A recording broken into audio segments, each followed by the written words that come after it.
Hey there! Lumix just announced their GH7 and I am so excited about some of the new technology that's inside of this camera. Now this is not going to be a normal run-through video of the camera with all the specs and all that kind of stuff, and I don't have the camera, it did just recently get announced. But after seeing some of the new stuff they're implementing in this camera, I got really excited and I wanted to make this video. So I'm not going to be covering the is Micro Four Thirds dead thing. That's already been covered quite a bit. And full disclosure, I've actually never used a Micro Four Thirds camera before, but I'd absolutely love to. Now I'm really excited, if you can't tell, about the tech that's in this camera. And I'm actually not really that excited about the camera itself, although I don't think it's a bad camera. And I would love to test it out at some point. But what I hope and assume is we will see this tech in future cameras, both from Lumix and other manufacturers. And with Lumix, I hope we see this stuff in their future flagship video cameras like the S1H Mark II or whatever they decide to call it. And maybe they make a box version of that like the BS1H Mark II. So I hope that this becomes sort of more standard in cameras moving forwards. So of course, with the GH7, we got all the sort of expected upgrades we were looking for: phase detect autofocus, the dynamic boost modes and more recording modes to get more dynamic range out of the camera, the real-time LUTs, etc., all that stuff. But there are two main new features and technology that are in the GH7, which I want to talk about, and then also sort of a honorable mention as well. All right, so the first one has to do with audio, and more specifically, the fact that you can record 32-bit float audio directly in the GH7.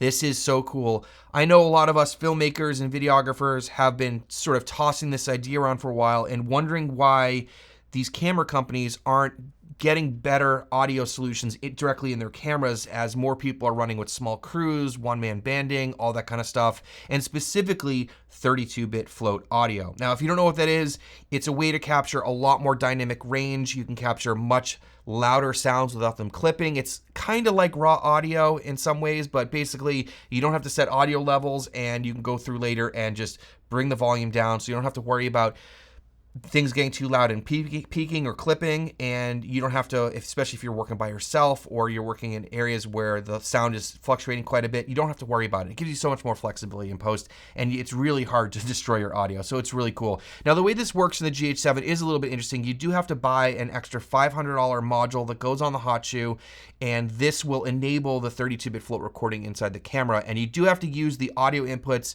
that are on the device. So there's two XLR and a 3.5, and this will allow you to record 32-bit float audio. Now, what's also really cool about this is that it embeds it in the video file. So you're not getting a separate audio file that you would have to do if you were recording externally to a 32-bit float recorder. It's being incorporated directly in the video file. So super seamless, really cool feature. I do hope at some point this will just be built into the camera, but this is a good first step to allow us to do this without having to bring another recorder, worry about syncing, and all that kind of stuff. And in terms of syncing, another cool thing about the GH7, it does come with a cable that allows timecode support directly in the camera by connecting it to the flash sync port. So that's really cool. It is so great to see more professional audio features being included in small mirrorless cameras like the GH7, and I hope we see this become a trend with other cameras from Lumix and other manufacturers. All right, next one is kind of the big one, and that is the fact that they included ARRI LogC3 in the Lumix GH7. Now, why is this such a big deal? Well, first of all, I can't think of a time where a camera manufacturer has included a log curve or log profile from another manufacturer that wasn't just like a raw profile. This is like ARRI LogC3, you can record that in the GH7.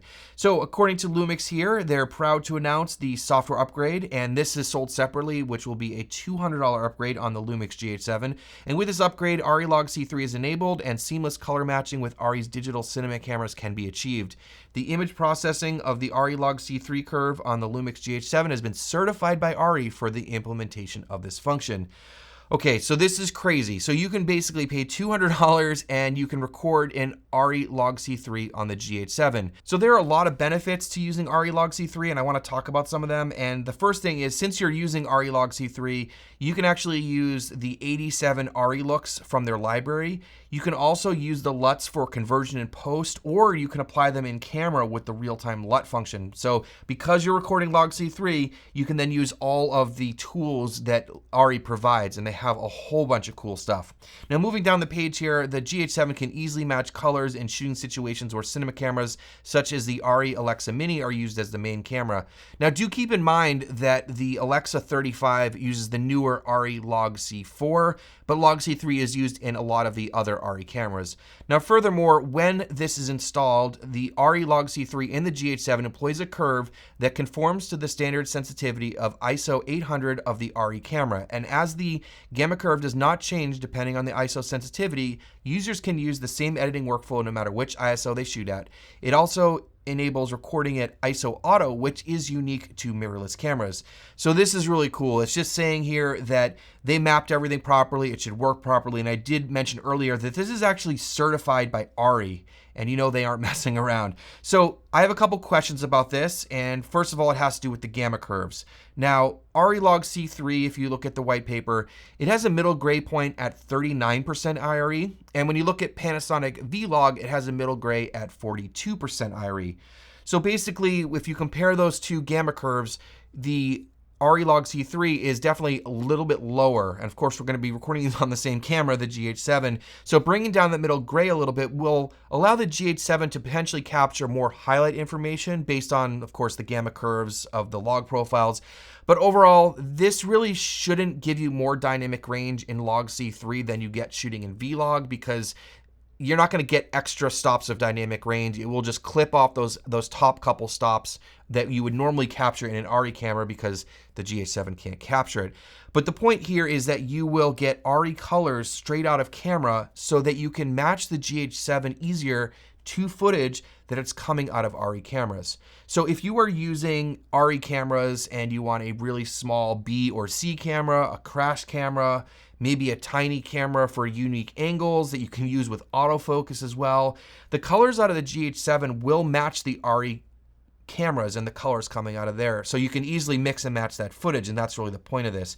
You also really might enjoy the look and colors out of ARRI LogC3 over maybe recording in Vlog. So that could just be a personal preference thing, and you might enjoy, you know, working with that footage. Now, I am also really curious how this might be different than, say, applying a color space transform in DaVinci Resolve from Vlog to ARRI LogC3. Now, I'm not really sure, but I assume that this is going to be more accurate since this implementation is tuned specifically to this camera and sensor. And also, like I said a few times, ARRI has certified this, and we know ARRI is pretty serious about all this stuff, and they wouldn't certify it if they knew it wasn't super accurate. I also have a question about which color space this is being recorded in, and I couldn't find any mention of this. Is this being recorded in the ARRI wide gamut 3 or 4, or is this being recorded in Panasonic V gamut? So, not really sure. I would absolutely love to test all of this stuff out, and if Lumix wants to send me a GH7 to test out and I can share those results with you guys out there, that would be super cool. This stuff is absolutely fascinating to me, and like I said, super excited to see this being implemented in future Lumix cameras and other cameras out there. Now, in terms of how this is being implemented and how you can use it, there's a couple great articles from CineD and News Shooter, and I'll leave those articles linked down in the description. But News Shooter says that this option is only available when you're shooting in ProRes 422, ProRes 422 HQ, and the All Intra codecs. You can't use ARRI LogC3 when recording in ProRes RAW, and that can only be done in Vlog. Now, this makes complete sense that it wouldn't be in ProRes RAW, but this does limit us to only recording in 10-bit. So you can't get, I don't think you can get a 12-bit ARRI LogC3 image out of the GH7. Now, I do also want to mention that this is available as a paid upgrade for the LUMIX GH6 as well. So if you have a GH6, you can pay the money for this licensing key, and you can put that in there, and you can get ARRI LogC3. Also, if you don't need the newest features of the GH7, you don't really care so much about phase detect autofocus and some of the newer things, you could probably pick up a used GH6 fairly cheap now or soon, and then install this, and then you can get ARRI LogC3. So really cool. Can't wait to see more people test this out and use this, and maybe see the different applications that this might be used in. And you know, there's going to be a lot of discussion, I think, in the filmmaking community about this, because this is a pretty unique feature. Now, lastly, isn't really new to the GH7, but the fact that you can record internal compressed RAW and the flavor of ProRes RAW. Now, this is cool to have internal RAW, and I think in some ways it's like a marketing thing, but the fact that you can do it internally is really cool. You don't have to hook up in a monitor or something like that. Now, ProRes RAW, unfortunately, can't be edited in DaVinci Resolve. I would definitely love to see an implementation of something like BRAW or even R3D or something like that, which would be awesome. So this isn't new to the GH7. Like I said, you can get ProRes RAW internally recorded in cameras like the Nikon Z8 and Z9, and I believe some of the DJI cameras as well. Anyways, I am really excited, as you can tell, about some of this tech, and I do hopefully we'll be able to test this out at some point in the future, and hopefully we'll see this in more cameras. So anyways, hope you enjoyed this. Thanks for watching, and we'll see you in the next one.